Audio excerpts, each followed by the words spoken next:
Oke teman-teman, kembali lagi di channel YouTube Investor Cerdas. Kali ini saya akan membawakan video dengan tema cara hidup dari dividen saham ASII tahun 2025. Apa saja yang akan kita bahas tentang bagaimana cara hidup dari dividen saham ASII tahun 2025. Yang pertama kita bahas ada profil ASII, kemudian ada pemegang saham ASII, yang ketiga ada pergerakan harga saham ASII selama 1 tahun terakhir, yang keempat laba ASII yang selalu positif, yang kelima ASII yang rajin bagi dividen, keenam dividen yield ASII yang cukup besar, yang ketujuh modal yang dibutuhkan untuk hidup dari dividen saham ASII, dan yang kedelapan adalah resiko penurunan harga saham ASII setelah bagi dividen.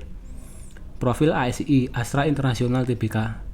PT Astra International Tbk didirikan di Jakarta pada tahun 1957 sebagai sebuah perusahaan perdagangan umum dengan nama Astra International INC.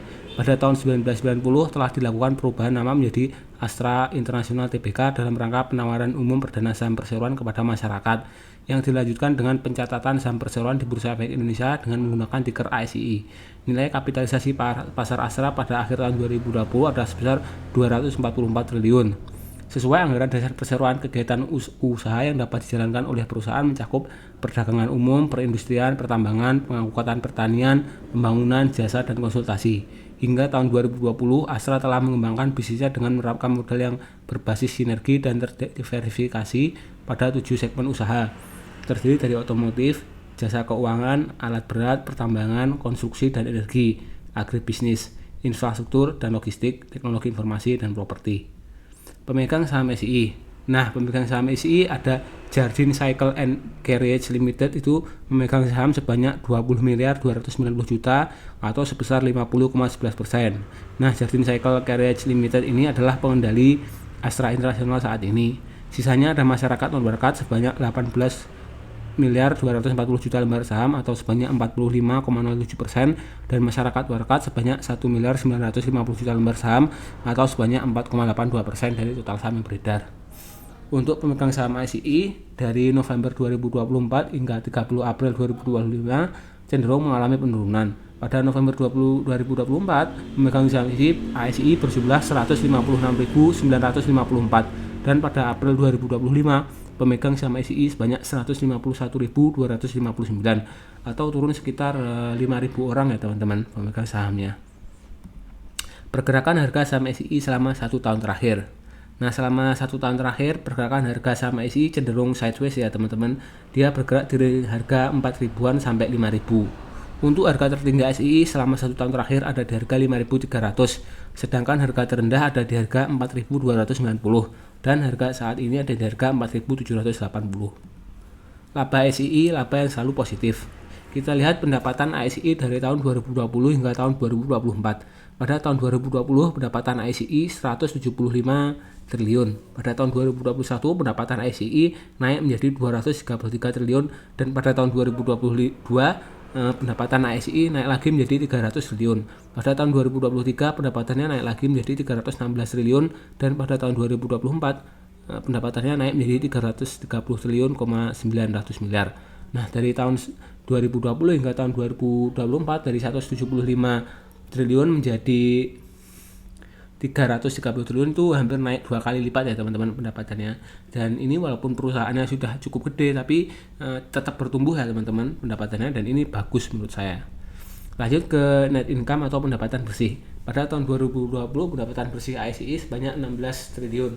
Pada tahun 2021 pendapatannya naik menjadi 20 triliun 196 miliar. Pada tahun 2022 pendapatannya naik lagi menjadi 28 triliun 944 miliar, dan pada tahun 2023 pendapatan bersihnya naik lagi menjadi 333 triliun 839 miliar, dan naik sedikit pada tahun 2024 pendapatan bersihnya menjadi 34 triliun 51 miliar. Selama 5 tahun terakhir pendapatan bersihnya naik dari 16 triliun 164 miliar menjadi 34 triliun 51 miliar atau naik sekitar 2 kali lipat ya teman-teman. Dan ini bagus ya, karena walaupun perusahaannya itu sudah gede ya, sudah matang, tapi pendapatan bersihnya bisa bertumbuh sebanyak 2 kali dalam jangka waktu 5 tahun terakhir. Nah, ini untuk EPS atau pendapatan bersih per saham. per lembar saham. Nah, pada tahun 2020 IPS-nya sebanyak 399, pada tahun 2021 IPS-nya sebanyak 498, dan pada tahun 2022 IPS-nya naik menjadi 714. Pada tahun 2023 IPS-nya naik lagi menjadi 835, dan pada tahun 2024 IPS-nya naik sedikit menjadi 841. Dividen histori ASI. ASI merupakan saham yang rajin membagikan dividen. Nah, kita lihat dari tahun 2019 hingga tahun 2025 ASI tidak pernah absen bagi dividen. Dia selalu rajin bagi dividen. Ada 2 kali pembagian dividen, yaitu dividen interim dan dividen final. Kita lihat dividen yield ASI. ASI konsisten memberikan dividen payout ratio di angka 28% sampai 80%, dan dividen yield di angka 2% sampai 10% selama 6 tahun terakhir. Nah, dividen yield payout ratio terendah itu terjadi pada tahun 2020 dengan dividen payout ratio sebanyak 28,50%, dan dividen payout ratio tertinggi di tahun 2022 yaitu 89%. Untuk dividen yield tertinggi di tahun 2023 yaitu dividen yield 10%, dan dividen yield terendah pada saat Covid tahun 2020 sebanyak 2,07%. Lalu kita buat simulasi model yang dibutuhkan untuk hidup dari dividen saham ASI. Asumsi biaya hidup 5 juta per bulan, maka biaya hidup setahun 60 juta. Dividen payout ratio ASI sekitar 8% dan dividen per lembarnya 406, maka butuh 147.783 lembar atau 1.477 saham ASI untuk memperoleh dividen 60 juta setahun. Harga saham ASI per lembar saat comeback Rp4.860, maka modal yang dibutuhkan sebanyak Rp718.226.000. Lalu asumsi biaya hidup 10 juta per bulan atau biaya hidup setahun 120 juta. Dividen payout ratio ASI sebanyak 8% dan dividen per lembar 406, maka butuh 295.566 lembar saham atau 2.955 lot saham ASI untuk memperoleh dividen 120 juta setahun. Harga saham per lembar ASI saat comeback Rp4.860, maka modal yang dibutuhkan Rp1.436.000.000 untuk dapat dividen 120 juta. Yang terakhir, asumsi biaya hidup setahun 240 juta atau 20 juta per bulan, maka dividen payout ratio ASI 8% dan dividen per lembarnya 406, butuh 591.133 lembar saham atau 5.911 lot saham ASI untuk memperoleh dividen 240 juta setahun. Harga saham per lembar ASI saat comeback Rp4.860, maka modal yang dibutuhkan sebanyak Rp2.872.000.000. Resiko penurunan harga saham. Setelah bagi dividen, harga saham biasanya turun senilai dividen yang dibagikan. Untuk mengatasi itu, maka kita bisa membeli saham 1 bulan atau 2 bulan sebelum RUPS ketika harga saham masih sideways di bawah dan ketika valuasinya masih murah, dia belum naik, gitu ya teman-teman.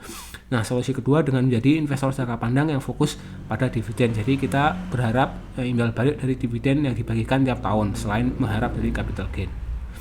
Oke, sekian dulu teman-teman pembahasan kali ini. Semoga videonya bermanfaat. Jangan lupa like, komen, dan subscribe.